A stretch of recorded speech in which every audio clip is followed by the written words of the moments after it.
Israel மக்களை பல வகையான அரசர்கள் ஆண்டார்கள். ஆனால் அனைவருமே இஸ்ரேல் மக்களை ஏதாவது ஒரு வகையில் தோல்விப்படுத்தினார். இந்நிலையில் தான் நிறைவாற்ற இன்றைய முதல் வாசகத்தில் இம்மக்களுக்காக வரவிருக்கின்ற அரசியலை பற்றி கூறுகிறார். வரவிருக்கின்ற இஸ்ரேலின் அரசும் மற்ற அரசுகளை போதும் அல்லாமல் மக்களோடு மக்களாக வாழ வருகிறார். அவர் ஆட்சிக்கு உறுதினார்.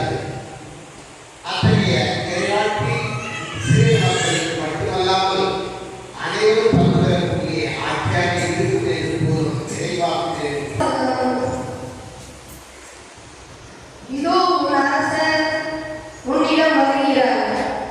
இறைவாக்கினர் செக்கரியாவிலிருந்து வசனம் அதிகாரம் 9 இறையார் வார்த்தைகள் 9-10 முடிய.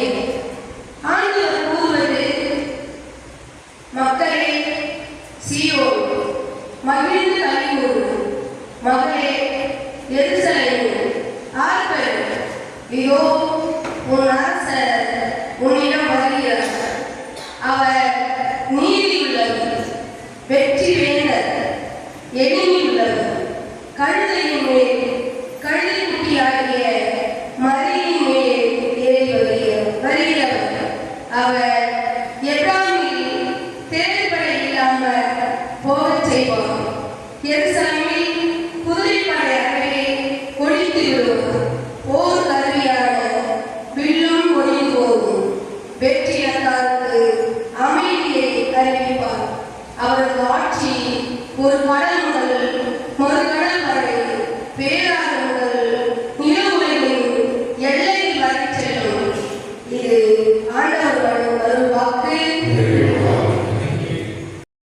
உடலில் தீய செயல்களை சாகடித்தால் நீங்கள் வாழ்வீர்கள்.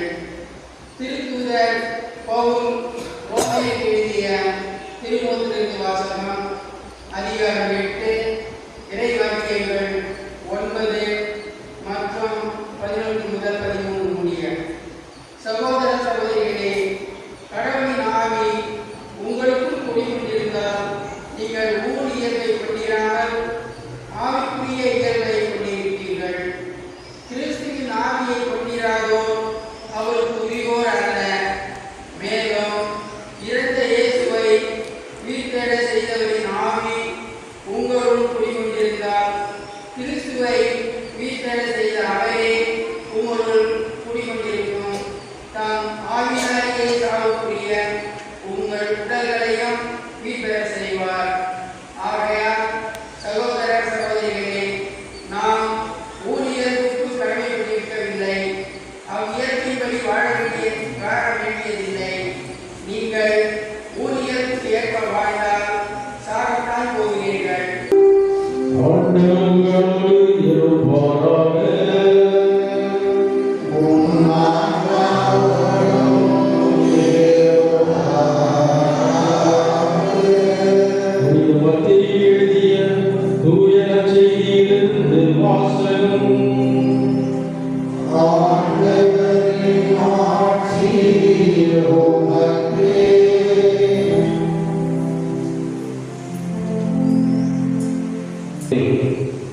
இயேசு கூறியது: தந்தையே, விண்ணுக்கும் மண்ணுக்கும் ஆண்டவரே, உம்மை போற்றுகின்றேன். ஏனெனில் ஞானிகளுக்கும் அறிஞர்களுக்கும் இவற்றை மறைத்து குழந்தைகளுக்கு வெளிப்படுத்தினேன். ஆம் தந்தையே, இதுவே உமது திருவுளம். என் தந்தை எல்லாவற்றையும் என்னிடத்தில் ஒப்படைத்திருக்கிறார். தந்தையை தவிர வேறு எவரும் மகனை அறியார்.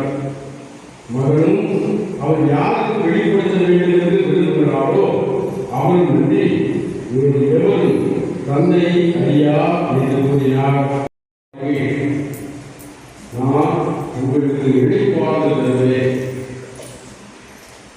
நான் கடிவும் மனது தாழ்மையுடையவர்.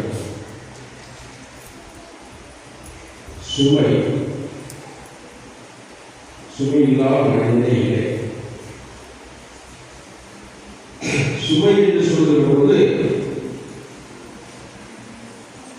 பெரிய மூளை, இரும்பால் ஆன மூளை, கற்களால் ஆன மூளை, பெரிய பாடல்கள் என்று மட்டும் நினைத்து சுருக்கிக் கொள்ளப்படும். அந்த சூழ்நிலையெல்லாம் இன்றைக்கு தூங்குவதற்கு நிறைய எந்திரங்கள் வந்துவிட்டன. ஆண்டவர் சொல்லுகிற சுமை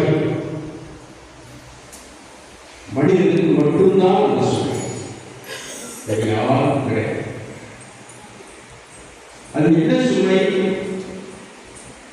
மனிதனுக்கு இருக்கின்ற கவலைகள், கஷ்டிகள், பயங்கள், போராட்டங்கள், வாழ்வா சாவா என்ற அந்த சிந்தனைகள், அதை சார்ந்த தத்துவங்கள், அதை சார்ந்த கொள்கைகள், இவைகள்தான் மனிதனுக்கு சுமை. சுமையில்லாத மனிதன் என்றால் இல்லை, யாரும் கிடையாது. மனுஷனுக்கு கவலை உண்டு, கண்ணீர் உண்டு, கஷ்டம் உண்டு, வேதனை உண்டு, போராட்டம் உண்டு, சவால் உண்டு, எல்லாம் அவங்க எல்லோருக்கும் எல்லாம். அதைத்தான் நம்ம என்ன சொல்றோம் இல்லையா? கஷ்டம் பறக்கவா. ஒரு சில வேளைகளில் குடும்பத்தில் மனைவிக்கு பெரிய சுமை யாரு? கணவன் தான். நல்ல கணவன் தான் பிரச்சனை இல்லை.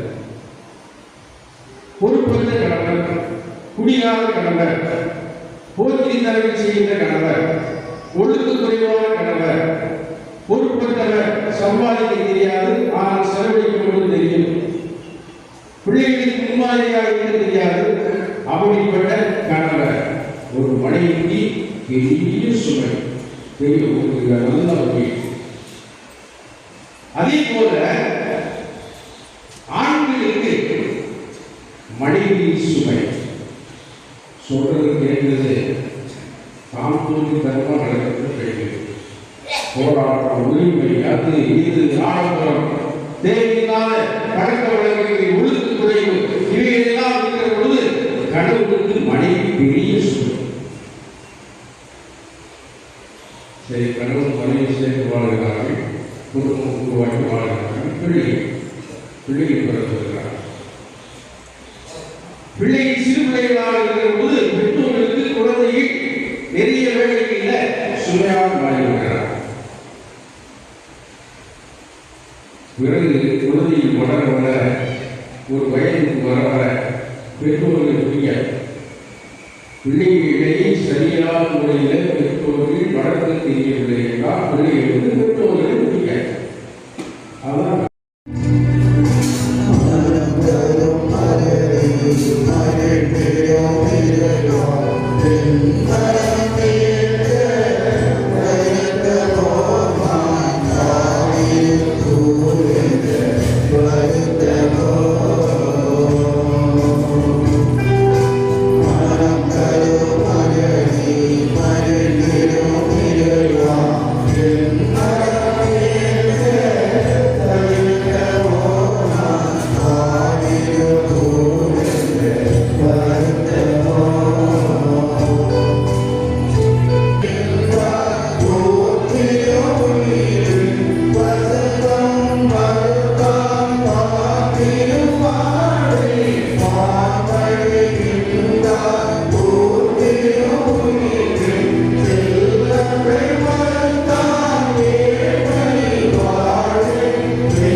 செய்ய முடிவதில்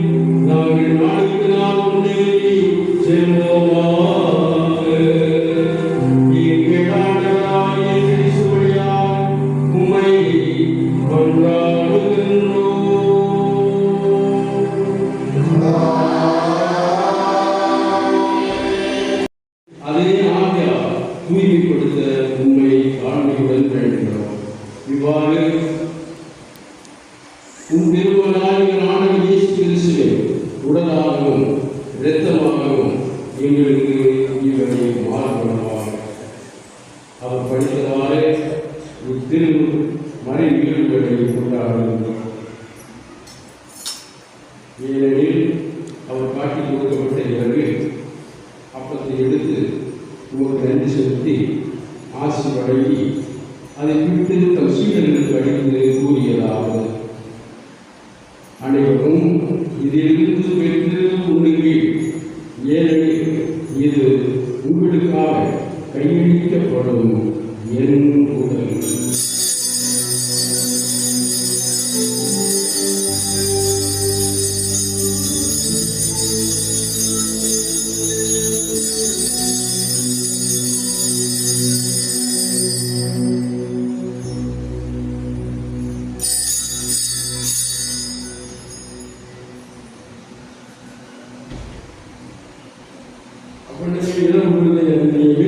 கிணத்தை எடுத்து மீண்டும் ஒரு நன்றி கூறி ஆசி வழங்கி அதை தம் சீடர்களுக்கு அளித்து அவர் கூறியதாவது: